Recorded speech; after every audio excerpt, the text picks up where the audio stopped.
सुरेश धस हे भारतीय जनता पार्टीचे, धनंजय मुंडे हे अजितदादाच्या गटाचे, भाजपशी त्यांची जवळीक आहेच आहे. असं असताना सुरेश धस एवढ्या ॲग्रेसिव्हली धनंजय मुंडेंच्या विरोधात बोलत होते, वागत होते. याच्या मागे कुठेतरी काहीतरी प्लान आहे, हा शिजत होता. ही शंका सगळ्यांनाच होती.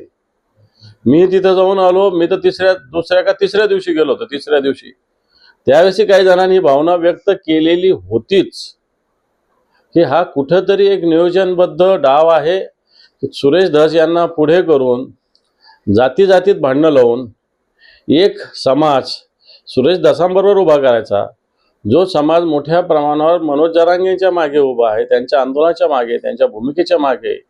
आणि याच्यातून हे नेतृत्वाची धार कमी करण्याचा प्रयत्न झाला हे मला असं वाटतं सुस्पष्टपणे दिसतं. हे पहा, अजितदादा त्यांचे प्रमुख आहेत. त्यांनी सांगितलं किंवा त्यांनी निर्णय घेतला तर 1 मिनिटात राजीनामा होईल.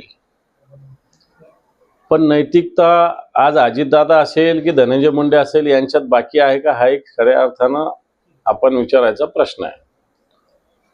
कारण ज्यांनीच अनैतिकपणे आपला पक्ष फोडून अशा पद्धतीनं भारतीय जनता पार्टी जॉईन होऊन जे सरकारमध्ये सहभागी, हे लोक नैतिकता काय बोलतायत?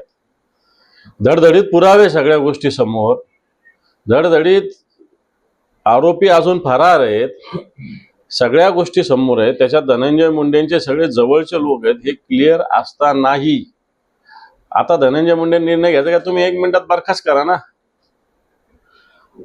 त्यांना बडतर्फ करू शकता, तुम्ही मंत्रिमंडळातून काढू शकता. परंतु मला असं वाटतं की एक प्रकारे अगतिकता आहे की काही दबाव आहे हे कळायला मार्ग नाही. परंतु धनंजय मुंडेंचा राजीनामा अजितदादांनी घेतला पाहिजे, हा जनमानस आहे. आणि येणाऱ्या अधिवेशनामध्ये हा आवाज, हा विषय शिवसेना असेल, सगळे विरोधी पक्ष असेल, ताकदीने लावून धनंजय मुंडेंचा राजीनामा द्यायला भाग पडतो. ठळक घडामोडींसाठी देशोन्नती न्यूज चॅनलला सबस्क्राईब करा आणि बेल आयकॉन प्रेस करा.